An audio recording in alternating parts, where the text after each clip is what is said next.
Assalamualaikum warahmatullahi wabarakatuh. Om Swastiastu, Shalom, Namo Buddhaya, salam kebajikan, salam sejahtera untuk kita semua. Pada kesempatan kali ini kita akan membahas tentang analisis statistika, yaitu analisis regresi linear. Nah, pada kesempatan kali ini kita akan melakukan analisis regresi tunggal atau sederhana dengan menggunakan Excel. Jadi selain kita dapat menggunakan SPSS dalam melakukan analisis, kita juga dapat menggunakan Excel. Kami beranggotakan Pak Ignur Saidah, kemudian ada Ibu Dwi Setia Permana, itu saya sendiri, kemudian ada Nur Laili Nikma, dan Sandi Setia Praptama. Kami merupakan mahasiswa pasca sarjana Pendidikan Fisika Universitas Negeri Malang tahun 2020. Sebelum kita melakukan analisis regresi, tentunya kita harus memahami apa sih itu analisis regresi. Jadi analisis regresi merupakan salah satu analisis data yang dapat kita gunakan dalam penelitian. Analisis regresi ini merupakan salah satu analisis statistika. Analisis regresi ini dapat digunakan dalam memprediksi permintaan di mana yang akan datang dengan berdasarkan data masa lalu, atau untuk mengetahui apakah suatu variabel bebas independen terhadap suatu variabel terikat dependen. Jadi itu tadi pengertian dari analisis regresi. Kemudian analisis regresi ini dibagi menjadi dua kategori. Yang pertama yaitu analisis regresi linear sederhana atau tunggal. Kemudian yang kedua yaitu analisis regresi linear berganda atau majemuk. Nah, jadi kedua kategori ini memiliki perbedaan. Dalam analisis regresi linear sederhana digunakan hanya untuk satu variabel bebas terhadap satu variabel terikat. Kemudian dalam analisis regresi linear berganda digunakan untuk satu variabel terikat dan dua atau lebih variabel bebas. Jadi dalam analisis regresi berganda ini kita dapat menggunakan dua atau lebih variabel bebas. Kemudian dalam melakukan analisis regresi tentunya kita memiliki sebuah tujuan. Nah, jadi tujuan dilakukannya analisis regresi yaitu yang pertama menghitung nilai estimasi rata-rata dan nilai variabel terikat berdasarkan pada nilai variabel. Kemudian yang kedua yaitu menguji hipotesis karakteristik dependensi. Kemudian yang ketiga yaitu meramalkan nilai rata-rata variabel bebas dengan didasarkan pada nilai variabel bebas di luar jangkauan sampel. Jadi itu tujuan dilakukannya analisis regresi. Kemudian sebelum kita melakukan analisis regresi, tentunya kita memiliki uji prasyarat, di mana uji prasyarat ini harus dilakukan dalam menganalisis analisis regresi ini. Jadi uji prasyarat atau uji asumsi klasik pada analisis regresi linear sederhana antara lain yaitu yang pertama ada data interval atau rasio, kemudian yang kedua ada uji linearitas, kemudian yang ketiga ada uji normalitas, kemudian yang keempat ada uji heteroskedastisitas, kemudian yang kelima ada uji outlier, dan yang keenam ada uji autokorelasi hanya untuk data time series untuk runtut waktunya. Jadi itu tadi beberapa uji asumsi klasik yang harus kita lakukan sebelum melakukan analisis regresi linear sederhana. Itu tadi pembahasan kita mengenai pengertian, tujuan, dan uji prasyarat dalam analisis regresi linear sederhana. Kemudian kita akan melakukan analisis regresi dengan menggunakan Excel yang akan dijelaskan oleh rekan-rekan saya nanti. Terima kasih. Baik, saya Nur Laili Nikma akan melanjutkan tentang materi analisis regresi. Nah, dalam analisis regresi sederhana atau tunggal, itu terdiri dari satu variabel bebas dan satu variabel terikat. Apa sih variabel bebas itu? Nah, variabel bebas merupakan variabel yang dapat mempengaruhi variabel lainnya, sedangkan variabel terikat merupakan variabel yang dipengaruhi oleh variabel bebas. Nah, untuk persamaannya dalam analisis regresi sederhana, yaitu Y sama dengan A plus BX. Untuk Y sendiri adalah variabel terikat, A merupakan konstanta regresinya, dan Bx merupakan nilai turunan atau peningkatan dari variabel bebas. Jadi dalam persamaan ini mengukur seberapa besar variabel bebas dapat mempengaruhi si variabel terikatnya. Nah, untuk teknik analisisnya bisa menggunakan Microsoft Excel ataupun menggunakan SPSS, aplikasi SPSS. Nah, selanjutnya dasar pengambilan keputusan uji regresi terdiri dari dua cara ya. Yang pertama, pengambilan keputusan dengan membandingkan nilai T hitung dan T tabel. Nah, jika nilai T hitung lebih besar daripada T tabel, maka variabel bebas terbukti berpengaruh terhadap variabel terikatnya. Dan sebaliknya, jika diperoleh nilai T hitung tidak lebih besar daripada T tabel, maka variabel bebas terbukti tidak mempengaruhi si variabel terikatnya. Jadi dalam cara yang pertama ini, kita melihat T hitung dan T tabelnya apakah T hitung lebih besar atau lebih kecil daripada T tabel. Nah, variabel bebas terbukti berpengaruh terhadap variabel terikat jika T hitung itu lebih besar daripada T tabel. Nah, selanjutnya cara yang kedua, pengambilan keputusan dengan membandingkan nilai signifikansi probabilitas sebesar 0,05. Jadi dalam cara ini melihat nilai signifikansi apakah dia lebih besar atau lebih kecil daripada 0,05. Nah, jika nilai signifikansi diperoleh tidak lebih dari nilai probabilitas yang sebesar 0,05, maka variabel bebas terbukti berpengaruh terhadap variabel terikat. Nah, sebaliknya, jika nilai signifikansi lebih dari nilai probabilitas yang 0,05, maka variabel bebas terbukti tidak berpengaruh terhadap variabel terikatnya. Nah, biasanya kalau di SPSS dilihat pada tabel p-value. Nah, p-value itu menunjukkan nilai signifikansinya ya, apakah nilai dari tabel p-value itu melebihi probabilitas 0,05 atau kurang dari 0,5. Itu kita bisa melihat apakah dia variabel bebasnya berpengaruh atau tidak berpengaruh terhadap variabel terikatnya. Nah, untuk lebih jelasnya bisa melihat langkah-langkah dalam menganalisis uji regresi sederhana di Microsoft Excel berikut. Saya akan memberikan contoh analisis regresi sederhana menggunakan Microsoft Excel. Untuk langkah-langkahnya, yang pertama, siapkan terlebih dahulu datanya. Ini adalah data yang telah saya siapkan. Selanjutnya pada menu data, kita pilih data analysis. Lalu karena kita akan melakukan analisis regresi, kita pilih regression. Lalu kita klik OK. Nah, akan muncul dialog seperti ini.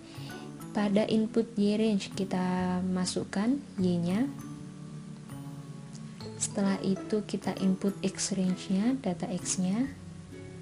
Nah, karena kita tadi juga memasukkan X dan Y-nya, sehingga kita beri centang pada labels. Selanjutnya pada output option, kita pilih di mana kita akan meletakkan hasil outputnya nanti. Saya akan memilih New Worksheet Ply. Setelah itu kita klik OK. Nah, ini hasil yang kita peroleh. Nah, dari hasil ini dapat kita analisis. Yang pertama, dapat dianalisis nilai korelasi yang dapat dilihat dari multiple R. Kita peroleh di sini 0,690, yang berarti bahwa nilai korelasi antara X dan Y adalah 0,690.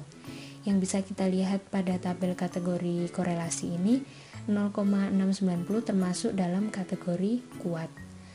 Nah, yang kedua, nilai koefisien determinasi yang bisa didapatkan dari adjusted R-square atau R-square. Nah, ini kita peroleh adjusted R-square-nya 0,436, yang berarti bahwa nilai koefisien determinasi adalah 0,436 atau 43,6%, yang berarti bahwa X dapat menjelaskan Y sebesar 43,6%. Nah, sisanya dipengaruhi oleh faktor lain. Selanjutnya hasil output ANOVA yang menunjukkan F hitung sebesar 11,86 dan nilai signifikansi sebesar 0,004.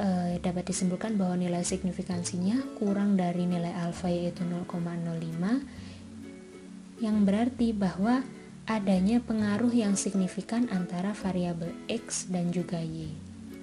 Yang terakhir, yaitu persamaan regresinya dapat dilihat dari tabel koefisien. Nah, kita peroleh interceptnya sebesar 12,43 dan X-nya sebesar 0,597. Sehingga persamaan regresinya yaitu 12,43 ditambah 0,597X. Ya, terima kasih atas kesempatan yang diberikan.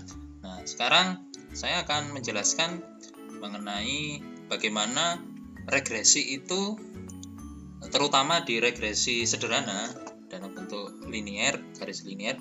Nah, itu bisa digunakan di Excel dengan menggunakan grafik.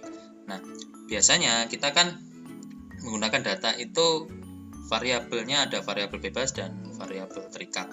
Nantinya kita bisa merujuk dari grafik itu untuk bisa menarik kesimpulan dalam sebuah penelitian. Nah, pada kesempatan kali ini saya akan menjelaskan bagaimana cara membuat persamaan regresi dengan grafik di Excel, ya, di Excel. Nah, kebetulan saya menggunakan regresi ketika saya penelitian S1 saya tentang pengukuran potensial membran pada sel, ya, pada sel ganggang, dan saya menggunakan, yang pertama yang saya lakukan adalah mengecek bagaimana op-amp atau operation amplifier itu bekerja, ya. Jadi saya melihat itu. Nah, kebetulan saya menggunakan salah satu data bagaimana op-amp saya gunakan penguatan 10 kali. Jadi op-amp itu menguatkan tegangan masukan dan mengeluarkan tegangan keluaran, V-in dan V-out. Nah, op-ampnya saya gunakan penguatan 10 kali. Nah, data yang saya dapat adalah seperti itu, ya, seperti itu. Jadi V-in-nya ada mulai dari 2, 3, 5, 40, 30, 25 dan lain sebagainya. Nah, ini Y sama dengan 9,1768X plus 12,499 adalah persamaan regresi, ya, persamaan regresi. Dan R kuadrat adalah indeks determinasi atau kontribusi X terhadap Y. Nah, bagaimana cara membuat grafik ini memunculkan persamaan regresi dan dapat kita gunakan dalam kegiatan kita melakukan sebuah penelitian. Nah, sifatnya adalah umum, tidak hanya di penelitian pendidikan, bisa penelitian atau mungkin dalam percobaan fisika sederhana, fisika dasar dan lain sebagainya. Nah, saya berikan data yang saya gunakan tadi, ya. Jadi saya persiapkan data tadi V-in dan V-out. Ya, ini adalah data ketika saya melakukan sebuah penelitian kemarin. Bagaimana caranya? Nah, kita lakukan data ini, tabel ini kita blok terlebih dahulu, kemudian kita buat grafiknya. Grafiknya kita pilih yang grafik jenis scatter, ya. Pilihlah yang titik-titik, ya. Pilihlah yang dalam bentuk titik-titik, bukan yang garis, ya. Bukan yang garis, tapi bentuk yang titik-titik. Maka di situ akan muncul grafik yang memiliki hubungan antara X dan Y, V-in dan V-out, di mana yang sumbu X adalah V-in-nya dan sumbu Y adalah V-out-nya. Bagaimana caranya? Kita memunculkan persamaan regresi pada percobaan kali ini. Nah, kita tinggal klik di salah satu titik, kemudian kita klik kanan, pilih Add Trend Line. di situ akan muncul trendline option. Karena ini adalah penguatan op-amp ya, maka akan kita gunakan penguatan op-amp, berarti di situ ada trendline-nya. Kita gunakan yang linear ya, kita gunakan yang linear. Nah, setelah itu untuk memunculkan regresinya kita pilih display equation on chart. Nah, ini kita besarkan dulu supaya kita kelihatan. Nah, jadi ini adalah persamaan regresinya. Y sama dengan 9,1768X plus 12,499. Nah, itu adalah persamaan regresi tanpa kita repot-repot menggunakan data statistik yang telah dijelaskan tadi di awal. Jadi lebih mudah dan simple ya. Nah, regresi ini kalau kita manfaatkan dalam matematika persamaan garis lurus, kita bisa gunakan itu untuk mencari sebuah persamaan. Nah, misalkan saya punya data yang kita tidak tahu persamaan garis lurusnya ya. Biasanya persamaan garis lurus adalah Y sama dengan MX plus A. Nah, ini saya punya data X dan Y. Nah, tapi ini saya sudah kasih rumus 3 kali C6 ini adalah 3 kali 3X plus 5. Kita terka apakah persamaan regresinya akan muncul Y sama dengan 3X plus 5. Ya, dengan cara yang sama kita blok, kemudian kita pilih scatter ya. Kita pilih scatter dan seperti tadi ya, add trendline. Kita pilih linear dan setelah itu kita gunakan display equation. Nah, ya, ini adalah persamaan regresi untuk grafik X dan Y di sebelah kiri ini. Nah, jadi kita bisa menerka, ternyata sama ya, dengan rumus yang kita buat ya.